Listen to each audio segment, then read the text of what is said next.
morning. I'm going to call this meeting of the Community Growth and Economic Development Committee to order. We're going to get started with a roll call.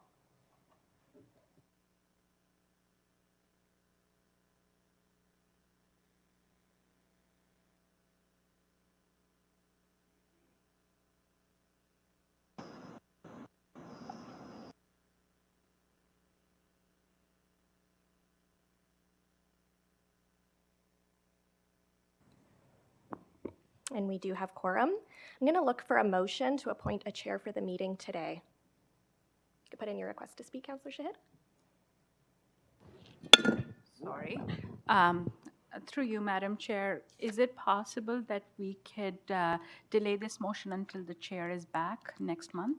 Oh, that's for the election of the chair. I'm looking to appoint a chair for the meeting today. Okay, I nominate Councillor Pickles. Thank you very much. And can I get a seconder, please? Councillor Watton. All those in favor? That carries. Thank you very much. You can come over and sit in the hot seat now.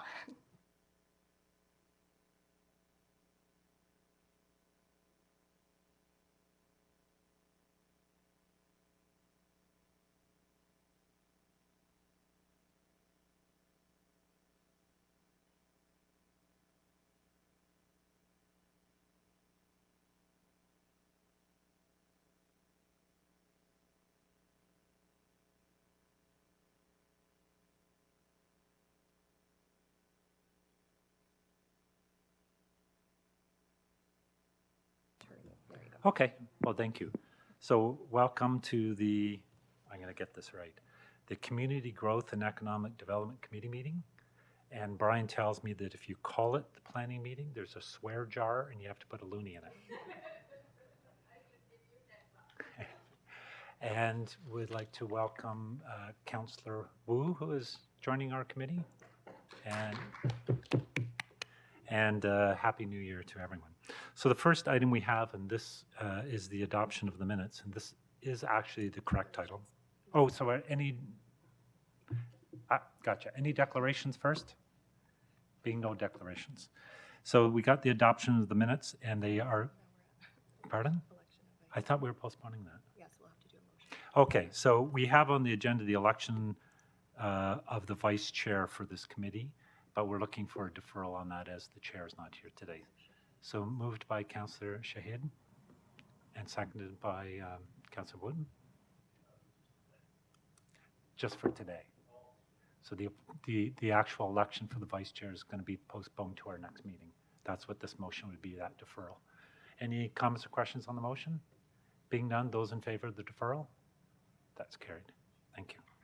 So after 3 attempts, I am now at the adoption of the minutes, which read as the Planning and Economic Development Committee meeting of November 5th, 2024. We have a mover in Councillor Kerr and a seconder in Councillor Shahid. Any errors, omissions, comments, or questions? Being none, those in favor? That's carried. Thank you. So we have 3 presentations today from the chairs or vice chairs of our committees. And we'll start with 6.1, which is Zach Cahoon, the chair of the Durham Agricultural Advisory Committee. So welcome once again, and we look forward to your presentation. Good morning. Really happy to see you guys here today. I missed you at the farm tour. That was my fault. But I am better and working away. I am here representing the Durham Agriculture Advisory Committee. And I've been here multiple times to talk to you. And we talk about agricultural issues. And we talk about things that we can all work together to make agricultural great in the region of Durham. We talked this year on 2024. We we had presentations on the Winfields Farm Project, skilled trades, some programs in the region, the Duffins Rouge Agricultural Preserve and Easements, North Durham On-Farm Diversified Uses Project, undertaken between Scugog, Brock, Uxbridge, and Regional Planning and Economic Development. This is very important to agriculture in the region of Durham because these things are what are going to be the succession of our industry and keep our industry vibrant and bright in the region of Durham. We Also talked to and had presentations on the independent electricity systems operator, battery storage site selection, the City of Pickering Urban Agricultural Project, and farm worker accommodation related bylaw issues at farms in the region. This is also very important. The region is up and coming in needing offshore workers to work on the specialty farms that we have that are growing vegetables. We need to get ourselves into a position where planning and economic development can make these bylaws equal across the region so that we can get these facilities built for these people to be housed and for the infrastructure and the business to carry on. It is very important for agriculture in the region that this works. We also talked about the Durham strategic plan consultation, the natural gas system expansion proposed by Enbridge into Uxbridge, and the importance of including agricultural properties in the expansion areas. Agriculture uses a lot of natural gas to dry our grain, to heat our chicken barns, and do all kinds of things. It's very important to us to be able to get these low-cost energy sources. Four Farms Market Garden Training Program, which is a local company training farmers on how to operate farms. Sustainability initiatives in the region of Durham. Precision Agricultural Field Days. We are always looking to educate the people and the students about what we do and on the fun things we do on the farm, the auto steers, the interesting things that we do with our equipment, and how we manage the soil and the environment through technology. Some things we look at are also very important to us as equipment gets bigger and trucking gets more important. The width of the culverts during road upgrades to make sure we can turn. These things are big. The truck I drive on a regular basis is 83 feet long, and it's sometimes hard to get in and out of driveways. It's important that when we do these things and make driveways that there's an option to get larger culverts. Envision Durham, progress updates, the Apple Value Chain campaign by Invest Durham. We always get updates on the regional roads and infrastructure projects. Like we say, these are important because infrastructure and moving goods in the region of Durham is at least 50% of the agricultural engine. The proposed provincial planning statement updates, Bill 186, Growing Agritourism Act. We in the region of Durham have a fantastic location to be a highlight of agritourism. It's money and it's business, and we're all about business. The Hamilton Oshawa Port Authority and the grain terminal updates. Wow, 4 loads of corn this fall. 4 boatloads of corn went out of Oshawa. Fantastic. Fantastic. Probably about a quarter of what we need, but it's a little bit will help, and we're moving forward. And it looks like we're going to be bringing different types of fertilizer in instead of just potash. Looks like they're going to be bringing nitrogen fertilizer in. All these things are taking road miles off the 401 and the 400, removing fertilizer from Hamilton to the region of Durham and Kawartha Lakes. These are good things. We should keep working and make sure that we help these people and make sure we can keep the infrastructure moving. In 2024, well, we also, I guess, water testing services for private drinking water provided by the province and excess soil challenges on agricultural sites. It's not really excess soil challenges, it's moving of topsoil. Topsoil is a resource in the region. Topsoil is something that we should be able to move to places where we need it. Agricultural farms can use this topsoil to help their land base by flattening out places or just improving the actual soil tilth. These should be not met with challenges, but met with successes, and we should be moving forward to help move this soil around before it just becomes fill. Soil is alive, fill is dead. And if we can move it while it's still alive, it's a lot easier for us to deal with. In 2024, DAC provided advice to the region on several issues. Backyard chickens, and I know we beat the backyard chicken thing to death. Avian influenza is a real thing. Backyard chickens are a real thing. They have, it is a problem for industry, for the agricultural industry if avian influenza gets transmitted, and it's not from the chickens, it's from your feet, the feces, when you stepped in your barn and you walked around and you walked to the mall and somebody else steps on it and it goes to the next person. That's how it's transmitted. We have 3 or 4 very large egg producers in the region of Durham, and it would be very bad to see their flocks depopulated, which means they were depopulated, terminated, culled, and landfilled because of that. DAC said, no, please don't, and you guys listened, and we thank you very much for that. North Durham On-Farm Diversified Uses Project is great. The stormwater management fees on agricultural properties in Ajax, I'm pretty sure we figured that one out. Thank you. The official plan amendment applications for surplus farm dwelling severances, we've done a bunch of them. Always good to see that in the plans and see farmers actually buying land. Land right now is trading for about $22,000 an acre in the Northern Durham region. And good things if we can sever a house off and make an excess dwelling that doesn't suit because of consolidation, then it's good for the farm and it's good for the community as well. So DAC is always about education as well. We are trying to educate you as councillors and as members of the regional staff about agricultural issues. This year we had a new thing, Agricultural 101 training. I think it went very well. We went to each of the councils and talked about agriculture and what it meant to those councils, met with some great success and some great dialogue. We're going to work on another variation of that this year. So hopefully we'll see you in your own council chambers and talk to you about important agricultural issues.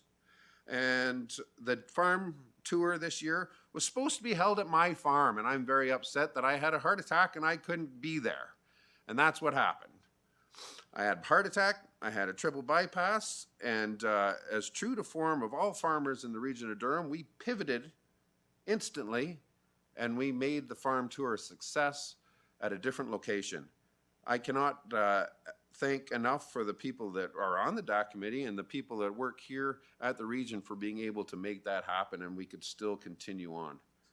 I'm relatively good now, as you can imagine. I've had a heart attack 6 months ago. I'm up and on the right side of the grass, and I'm very glad for that. This year's tour was forward thinking, and we talked about all kinds of great things that are happening in agriculture, on-farm diversified uses, and the experience of farmers obtaining permits, and the reality of operating family farms, and the agriculture is a complex competitive market that requires innovation. And we talked about all these great things. There was over 130 participants this year, and that's fantastic. DAC is very proud of all the work that the committee accomplished and all the help we could provide for you. I'd like to thank all of the members that helped, Michael Scott, Allison DeVos, Lori Talling, do a great job for us, very great job. And sorry, I'm having a thought here. We also want to thank Councillors Watton and Neal because they provide great support, and the whole Committee of Growth and Economic Development Committee and the Regional Council for their continued support of DAC. We're here to help you, and we're glad to be able to have your ear. That concludes my presentation. Well, thank you, Zach. And as you say, we're pleased that you're on the right side of the turf and that you're able to join us here today. So we have a couple questions. Councillor Shahid is first. Councillor? Yes, I do have a question. Thank you so much. I just wanted Mr. Cahoon to elaborate on culverts and widening of driveway. Is that on every home, or is that businesses that you're talking about? Just wanted a little bit more info on that. So most of the issue comes to when the region is upgrading roads and putting culverts into farm properties that have existing culverts.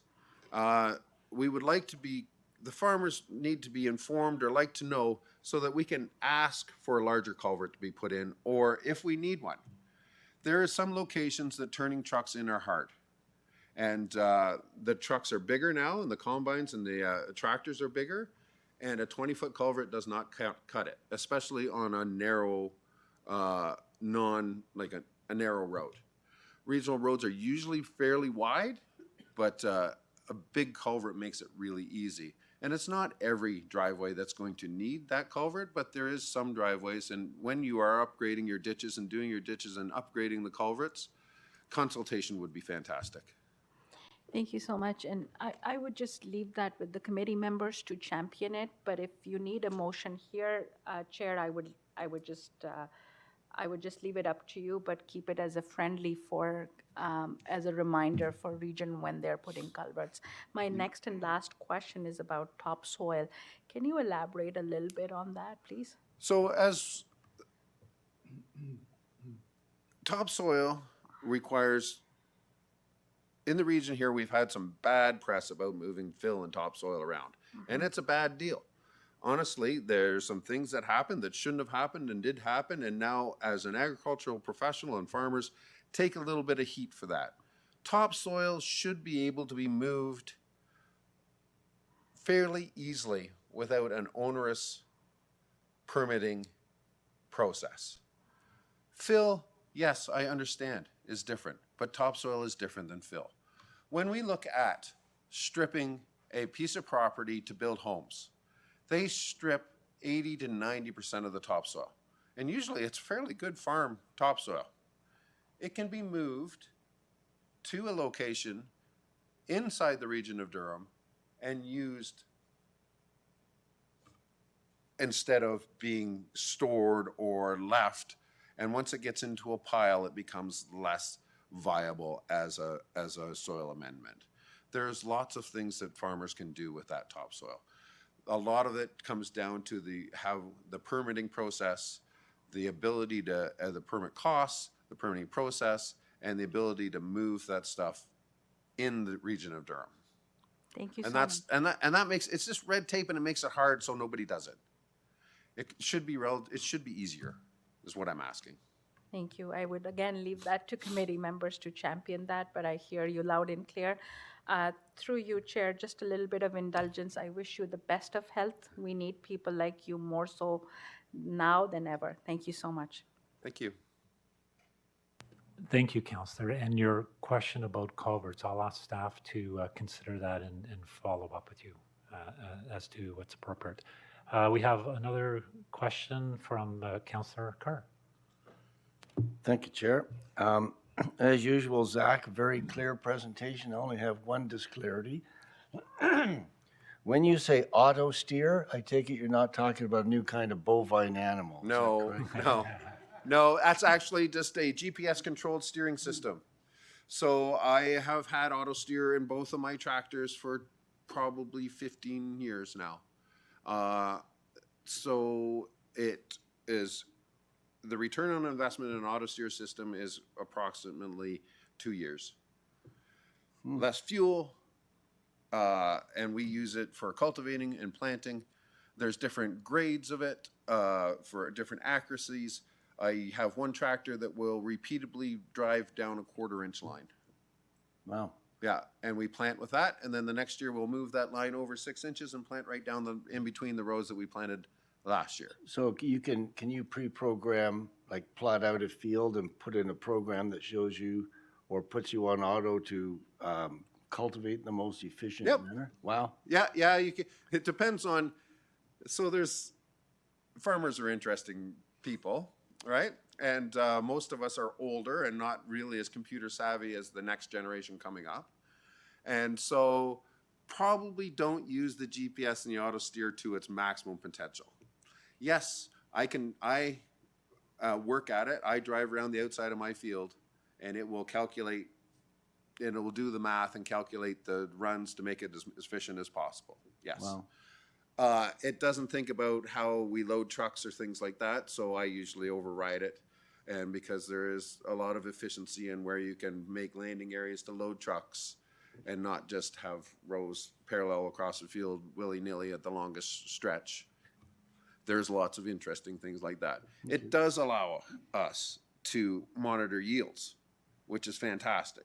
Because now we can look at an area of a field and say, why didn't that area yield properly? And these are all things we can say, is it a fertility issue? Is it a drainage issue? What problems do we have? Or is it a topographical issue? Yeah. Right? So what I do on my farm is we look at the yield maps every fall after we're done combining and say, okay, what can we do to fix this part of the field? And sometimes we put tile drains in. Sometimes we do, well, we always test for fertilizer, test for the fertilizer concentration and do the soil testing. And sometimes it's just as simple as micronutrients. Sometimes it's topography. Sometimes we'll take a machine in and take the top off a hill and flatten it down a little bit so we don't get as much runoff, right?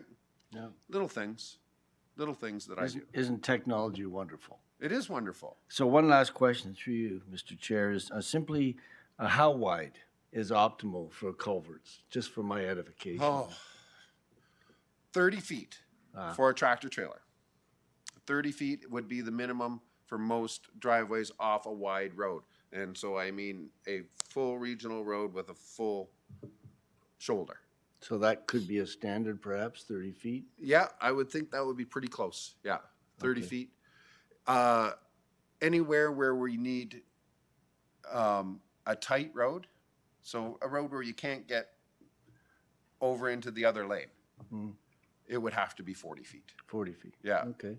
Yeah. And we could map that, right? We did. The guy, honestly, the farmers will tell you how wide they need, but how easy it is to turn in and how much traffic they have.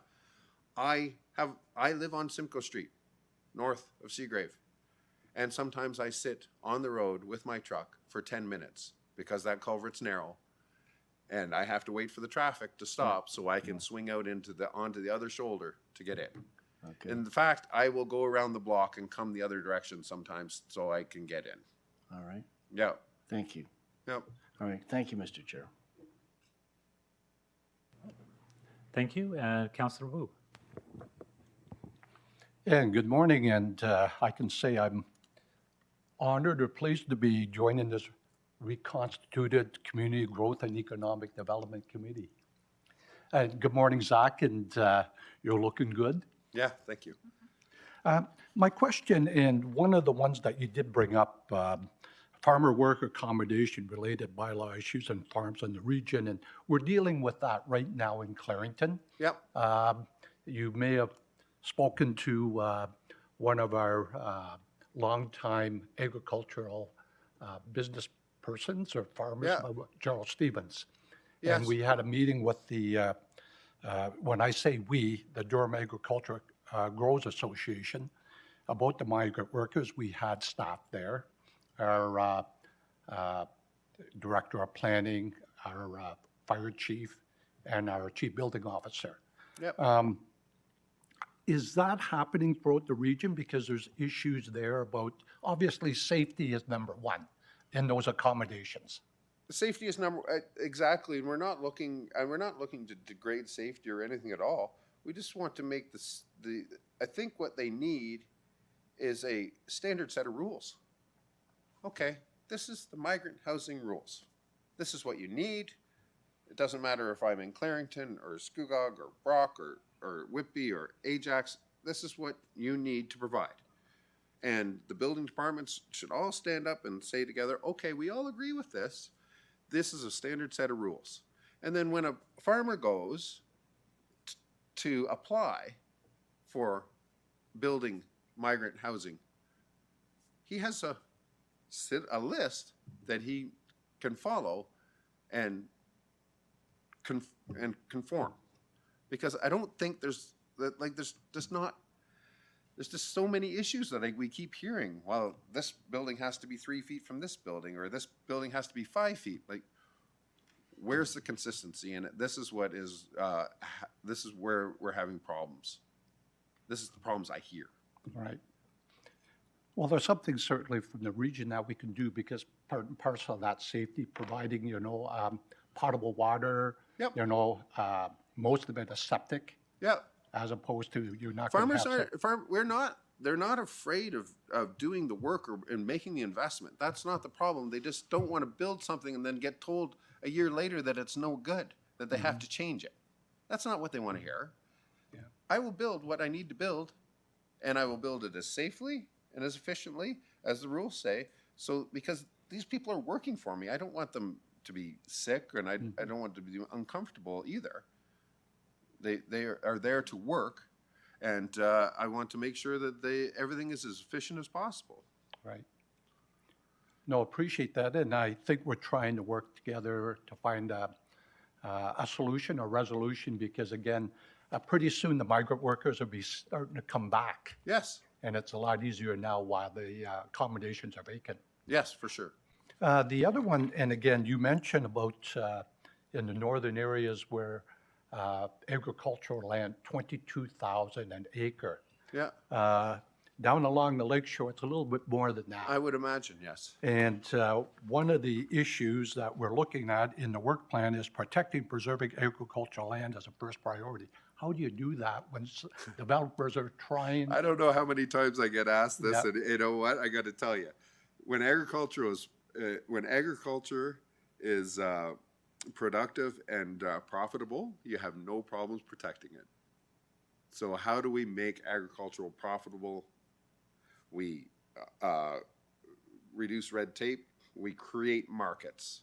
At the region here, your job is to put businesses or help get businesses in place to create markets. Having the port working is a great milestone. We're frigging creating jobs and we're creating markets for our grain in this area that's going out. And there's lots of things we can say, oh, if you do this, more people will stay. No, if you make it profitable, no one will sell because they don't have to. And then the next generation, my kids will want to come to work because they are going to make a living. On-farm diversified uses are a tool, and it's a great thing for that because it allows that next generation, they're educated and they're socially motivated through the social media, and they can do this job on the farm and make a living. And it makes the whole farm system work. With our proximity to the Greater Toronto Area, it works out fantastic. All these things. But, I've talked to lots of politicians over the years, and they always ask me the same question. How do we keep farmers going? And I always tell them the same thing.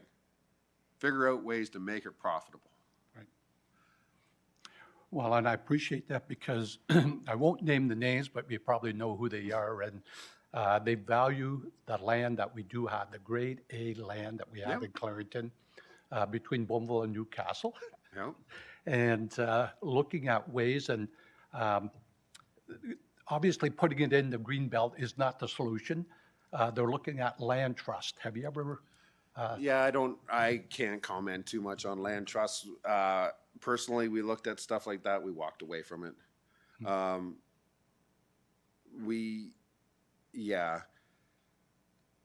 Like I said, making markets and creating an agricultural system makes an agricultural community.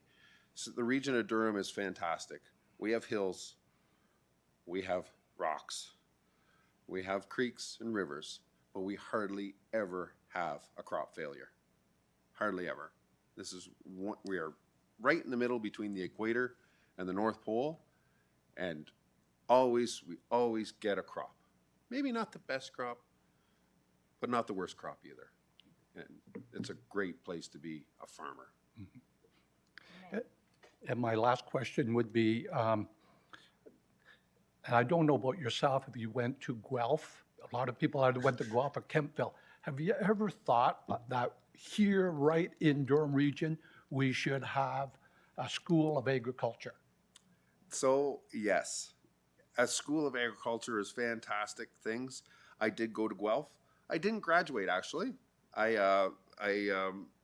One of my great failings in my life is I knew more than I thought I did. And I came home and went to work. That's what I did. I was 20 years old and went to university for a couple of years and decided that I just really wanted to work. So I came home to work. And I think that education is different now than when 30 years ago. With the ability to look up information on the internet, I think it's fantastic. I think there's lots more information available and lots of people can learn that way. Having an agricultural college would be fantastic for the technical issues. We are in dire need of technicians to work on our auto steer tractors. These things are not, when I grew up, we fixed tractors with wrenches on frozen ground. Now we fix them with computers in air-conditioned shops. And we are in dire need of these type of people that are computer savvy and also agriculturally trained to know the systems and how the systems work. And yes, we have worked, Farm Connections, DAC has worked with the UOIT and the Durham College on different agricultural programs. We haven't found a great fit yet, but we are still working at it. Well, thank you very much, Zach, and have a great 2025. Thank you. Thank you, Councillor. Thank you, Zach. Thank you for the work you do and that your committee does. And thank you to Councillor Watton, who serves as the council representative, and Councillor Neal, who is the alternate on that committee, and to Michael for providing the staff liaison support to your important work. Yep, thank you very much. Thank you. We really enjoy working with you, and I really enjoy the DAC committee. We are a great group of volunteers, and they all have a vested interest in making this community great. Thanks very much. Thank you. Enjoy the day. Our next presentation is from Jay Cuthbertson, who's the chair of the Durham Environmental and Climate Advisory Committee, and he's joining us virtually today. So hopefully you can see and hear us. We can't hear you quite yet.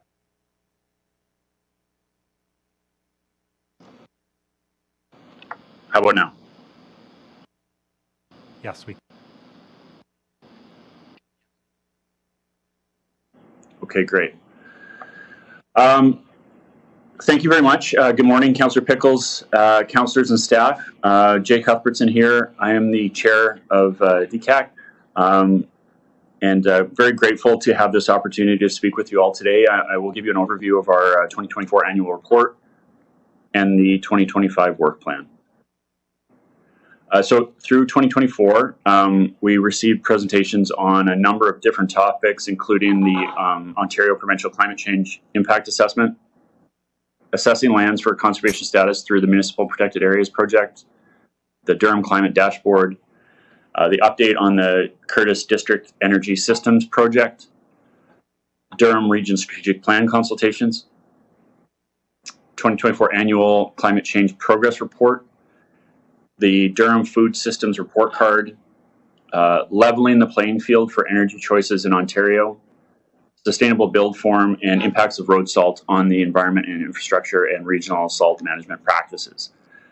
The committee also provided advice on various issues, including pollinator projects on regional properties and rights-of-way, which we're very excited that the region was enthusiastic and amenable to that pilot project. The Durham Region Strategic Plan process, and Bill 199, the EV Ready Homes Act. The members engaged in community outreach and stewardship activities, which included and aren't limited to Spring Bee Pollinator Seed Distribution Project, which has been a very successful, very engaged and engaging process or giveaway with the community. A lot of great interactions, and we look to continue that going forward.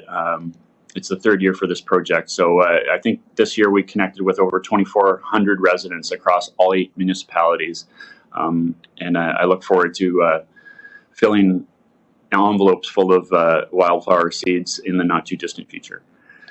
Port Perry Lions Club Community Waste Diversion Day occurred in last February. A tour of the McLaughlin Bay Wildlife Reserve and Oshawa Second Marsh in May, and of course the annual Durham Climate Forum held at the regional headquarters in October. Really a great event. Looking ahead to 2025, the work plan identifies member activities we want to achieve over the year, and they are prioritized and include hosting the 2025 DCAC Environment Achievement Awards and participating in the Durham Climate Forum, invasive and native species management and education, exploring opportunities for a citizen volunteer program to help out with some of these initiatives that we've spoken about and have executed in the past, supporting the community environmental awareness, including the pollinator seed distribution project, and continuing to provide representation on public and stakeholder advisory groups. In summary, DCAC has had many notable accomplishments in 2024, and members are to be commended for the time and commitment they have invested during the year. DCAC would especially like to thank Councillor Shahid for her involvement and ongoing support for the committee. I would personally like to thank the staff for their ongoing support. Sarah, couldn't do it without you. And in particular, the entire committee is indebted and grateful to Anissa for her commitment, expertise, and enthusiasm during her time as staff liaison. And we sincerely wish her the best in her new role. Finally, I would like to thank the newly named Community Growth and Economic Development Committee and Regional Council for their continued support of DCAC. Mr. Chair, this completes my presentation, and I thank you for the opportunity to present our annual report, and I'm happy to answer any questions you may have. Well, thank you, Jay, and you got the new name of the committee correct, so you don't have to put $1 in the swear jar. So I have great support. do we have any Thank you. questions from members of the committee? Councillor Shahid. Thank you so much. Through you, Chair. Jay, it's always a pleasure to be in the committee and see all of you guys work so hard towards it. My question is towards the Environment Achievement Awards, and we get some amazing people who participate in it. And when I had attended in 2023 or 2024, sorry, time is all over the place for me, but we had some amazing people within the community in Durham region who did some excellent work, whether it was micro gardens or community gardens or some small championships, championing of community stuff for environment stewardship. So my question on this is the fact that how is the preparation for 2025 going, and how can we help you further? I appreciate that, and I've personally been involved in several community gardens, organizing and designing some of them over the years. It's a really great community building exercise, skill building exercise, and I know food banks benefit from it a great deal, which is so critical these days. I would ask that you continue to just keep doing what you're doing. We love having you. We love your engagement, and love the continued openness to our sustainability journey. So just keep supporting us, and we'll keep supporting everybody and looking to the future that it works for everyone. Absolutely. Thank you so much, Jay. Lastly, I wish you the best of 2025 and more. Thank you so much. Thank you, Chair. Thank you so much. Thank you, Councillor. And Jay, just to thank you for the work that you and your committee does. You've already recognized Councillor Shahid as the council representative and Councillor Watton as the alternative. And you thanked staff for their great work, Sarah and Anissa. So thank you for doing so on our behalf. And the report is coming up subsequent in our agenda, as you may be aware. Thank you so much. No other questions from committee, I don't believe. So thank you very much. Our third delegation is Ron Lalonde, Chair of the Durham Active Transportation Committee. Hi, Ron. Thank you. Good morning, Committee Chair Pickles, councillors, and staff. My name is Ron Lalonde, and I chair the Durham Active Transportation Committee. I'm here this morning to provide Council a brief update of DAC's 2024 annual report and our 2025 work plan. Over the past year, we received presentations from various stakeholders and engaged in discussions on a variety of initiatives, including the following. We received an update from Regional Staff Member Andrea Smith regarding the region's 2025 strategic plan. Andrea detailed the planning and engagement work completed thus far, as well as providing a timeline to completion, which is anticipated to be in the spring of 2025. Regional Staff Member Daniel Culp spoke to the committee regarding the region's wayfinding and signing strategy currently underway, with a focus on providing user-friendly navigational signing across the region's cycling network to key destinations. That final report was presented to Council for approval in the fall of 2024. Green Up Canada, based out of Peterborough, Ontario, provided the committee an in-depth overview of their work in the Kawarthas in support of active transportation. As a not-for-profit service provider working in collaboration with local municipalities, their active transportation focus revolves around three key pillars: schools, communities, and businesses, by emphasizing the importance of safer streets for all ages and abilities. Most recently, we received a presentation from Regional Staff Member Chris Leach, thank you, Chris, and Andrea Luckham regarding the region's transit-oriented development strategies, covering objectives, timelines, priorities, and next steps. Furthermore, our committee received updates including the following. The municipality of Clarington provided an update regarding their activities to adopt their first active transportation plan, and the town of Whitby addressed the committee regarding local active transportation projects currently underway within the town. Regional Staff Member Videsh Bripu invited a committee representative to participate in the June Bike Month planning and preparation meetings with municipal partners, which was very successful. We also received a Vision Zero update from Steve Kemp, Manager of Regional Traffic Engineering and Works, and Staff Member Shivani Singh regarding active transportation accident statistics across the region and the additional Vision Zero support now underway to enhance and improve vulnerable road users' safety, drawing from statistical data.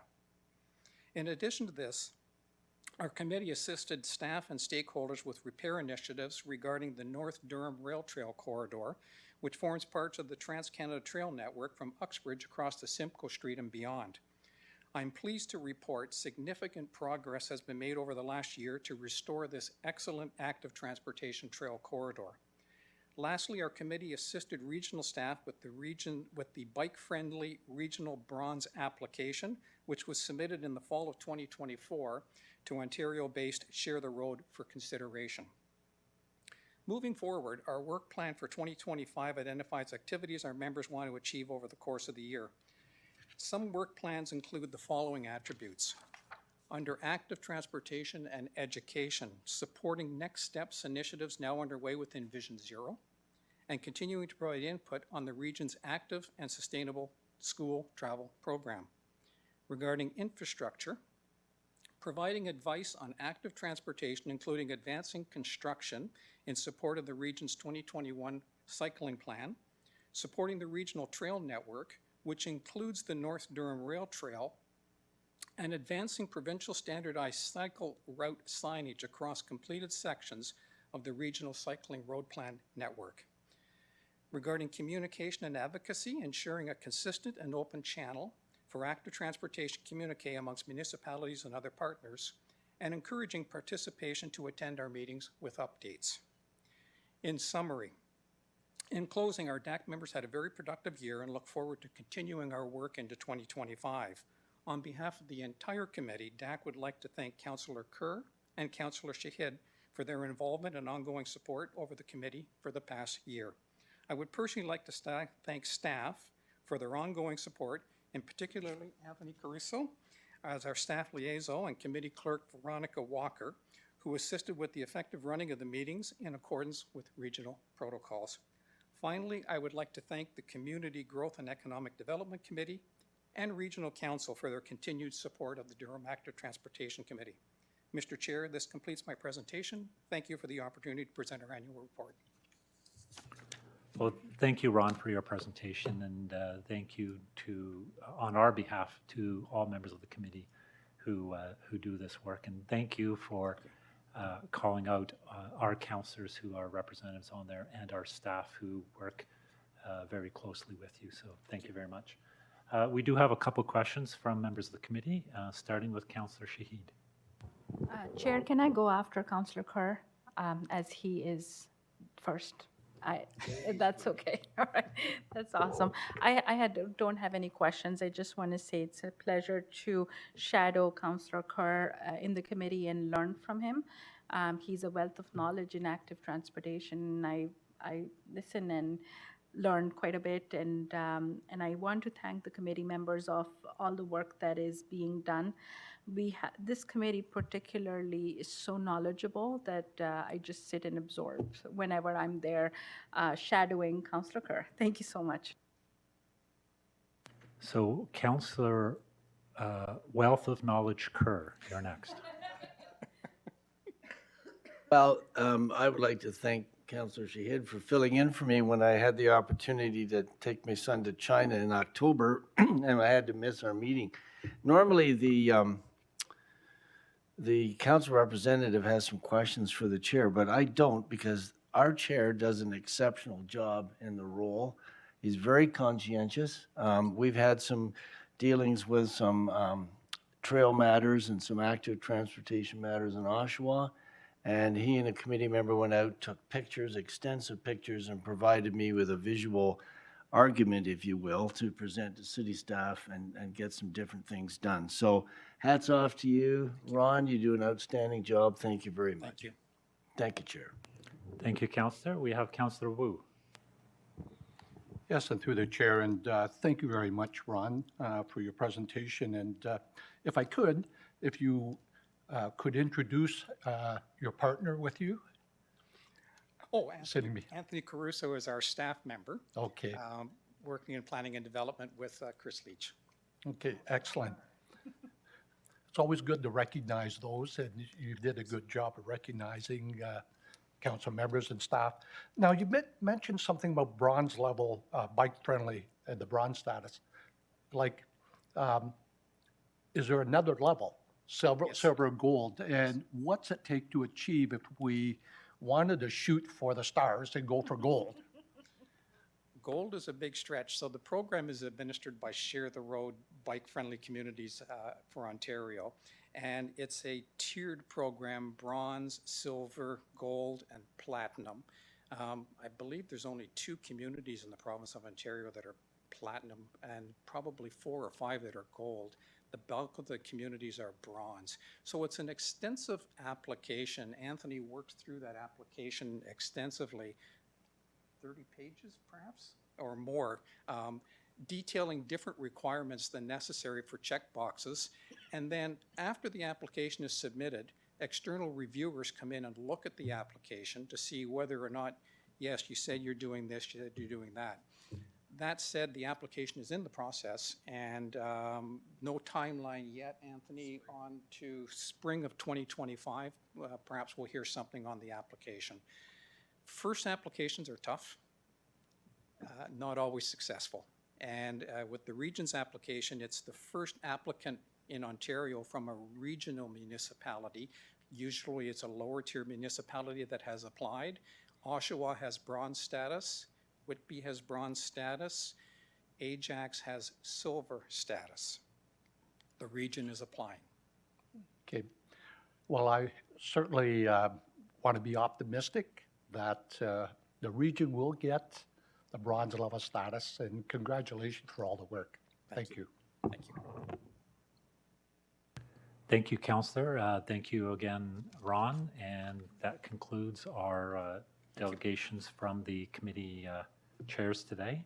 So moving on to our agenda item 8, we have community growth. 8.1 correspondence. I don't believe we have any correspondence. No. Under 8.2, we have the 3 committee reports. If I can suggest, perhaps we can move them all at the same time.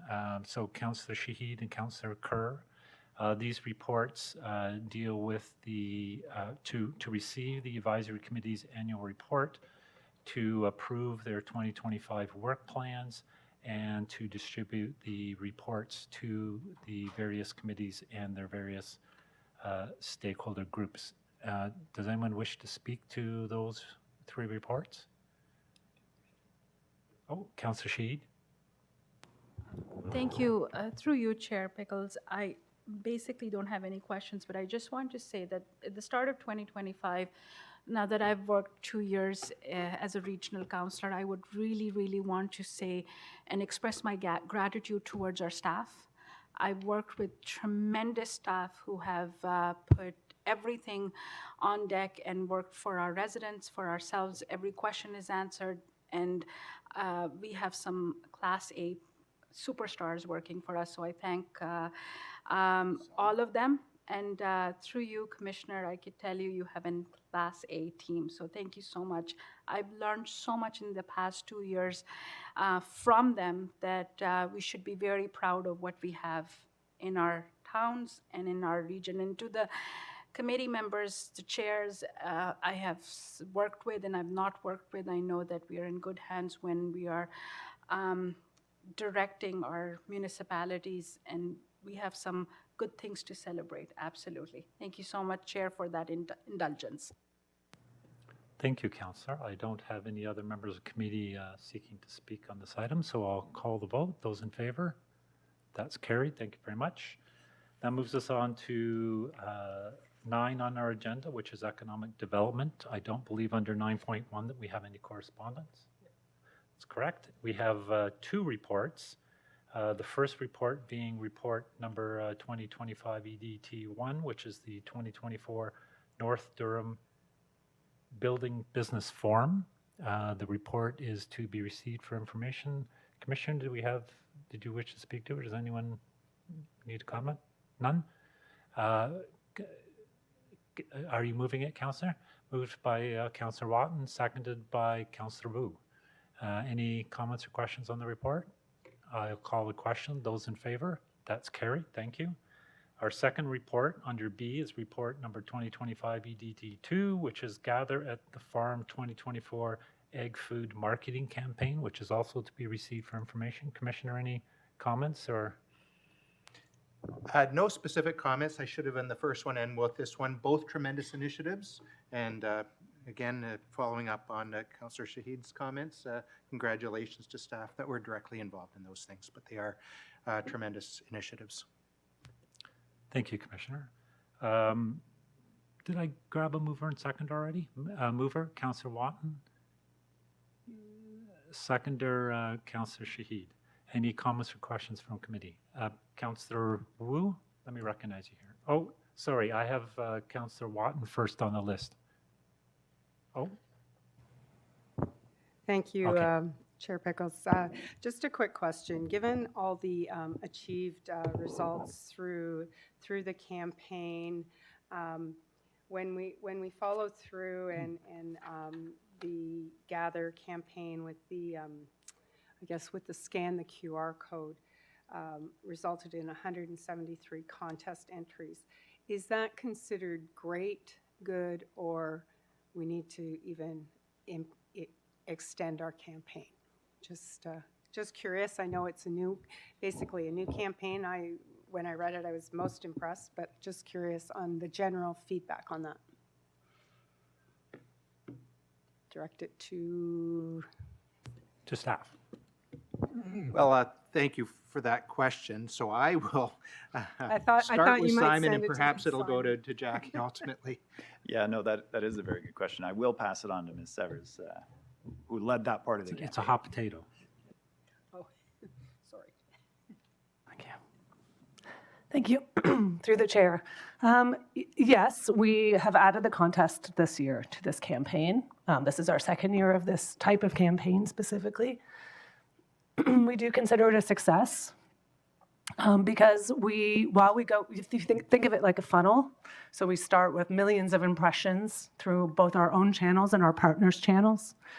And we are asking people who see those messages to take a number of different actions. The primary message is to visit the farms and to shop local and to eat local. And so that's the primary message. And the people who kind of come down the funnel, who come to the page and explore the farms, we're then asking them to click through and learn about the farms directly. That's kind of the next thing. And the people who really engage, who spend a lot of time on that page, will see the message about the contest.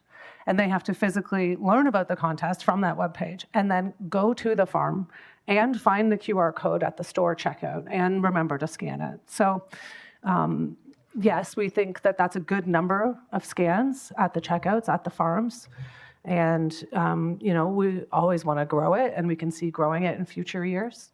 But in terms of the millions of people that see the messages and how they act at the farms, there is a sort of a gap between seeing digital assets and taking physical action at the checkout. So, yeah, we had a really high number of impressions this year through partnerships, and we're very proud and excited about that, and we'll continue to do that in the year ahead through new partnerships that we've successfully achieved. And just the end of December found out that we've gotten some new Destination Ontario partnership for this campaign for next year, and hopefully we'll get the contest bigger and better in future years. That's terrific. And further to that, recognizing that you said they have to remember to scan the code and so on and so forth, do we also track how many visit the farm that perhaps don't track the code? Like the participating destinations, are they tracking who come as well so that we have numbers to know that, or is it just kind of come and go and so on and so forth? Through the chair, we did look into this year the potential to geofence the farms and track devices that landed on our website and then went to the farms.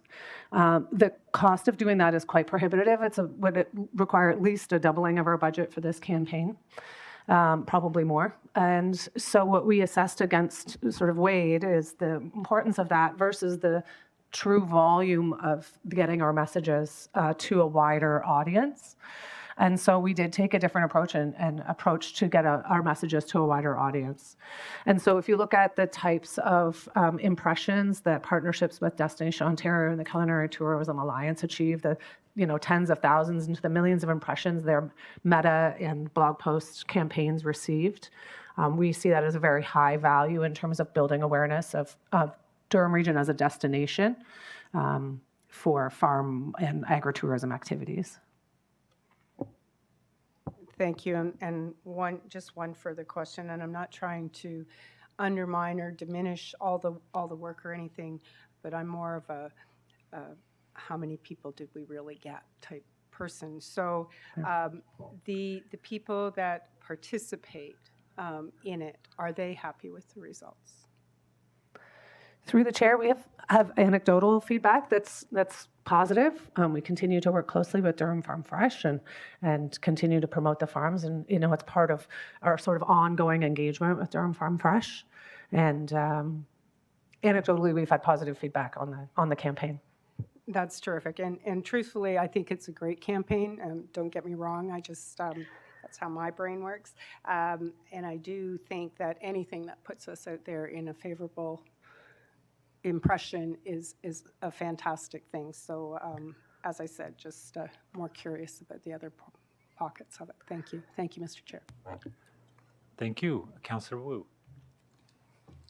Yes, and through the chair, and if I can say thank you to Simon and Jackie and your group. I had the opportunity to visit some of the farms that were in Clarington. My wife and I were coming back. This was the Thanksgiving weekend.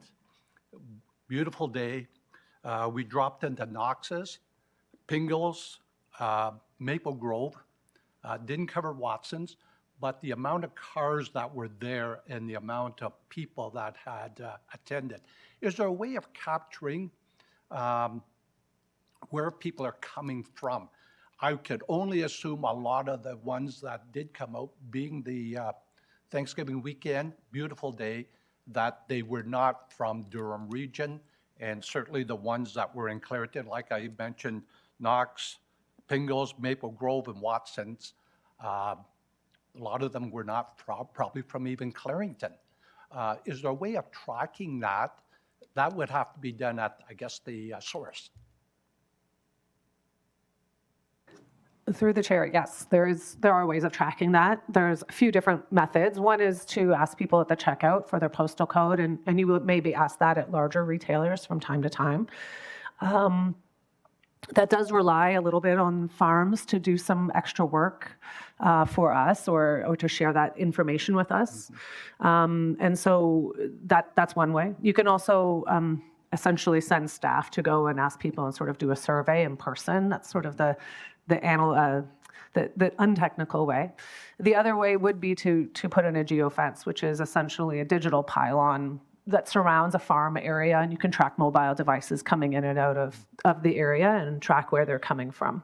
That is an option. It does have an expense with it or a cost with it to look at that in future years. And that, it may be valuable to look at that. We do that kind of data tracking in our downtowns, where we have done over the past 5 years to look at who's visiting our downtowns and where they're coming from, and to use that information for tourism strategies. So that is a possible strategy to look at our farm visitation as well. All right.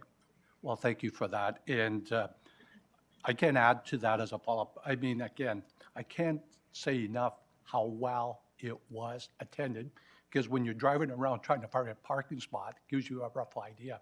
The other one, my last one, we did drop into a couple of other places because in Clarington, we have, and I don't know if you've heard it, a country path. So we dropped into Archibald's and Tyrone Mill. And they probably were not as busy, but they were busy because they were not on this gather at the farm. Are you working with that group that does have a country path to help promote them?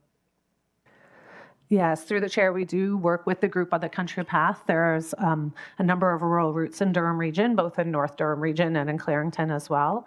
And we have done some promotions of those this year. We have a special landing page featuring the rural routes with some magazine advertising this year as well.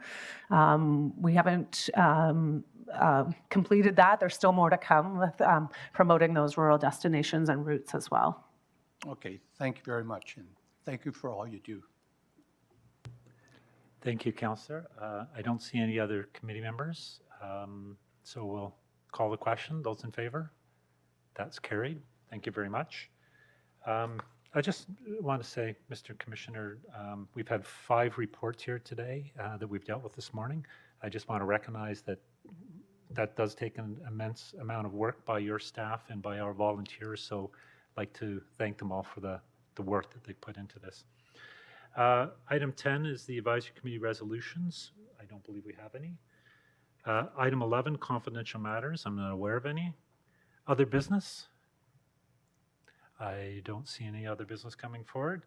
The date of the next meeting is Tuesday, February 4th, 2025 at 9:30 a.m. The 4th item would be the adjournment of the inaugural meeting of the Community Growth and Economic Development Committee meeting. Moved by Councillor Kerr and seconded by Councillor Shaheed. All in favor of adjournment? That's carried. Thank you very much.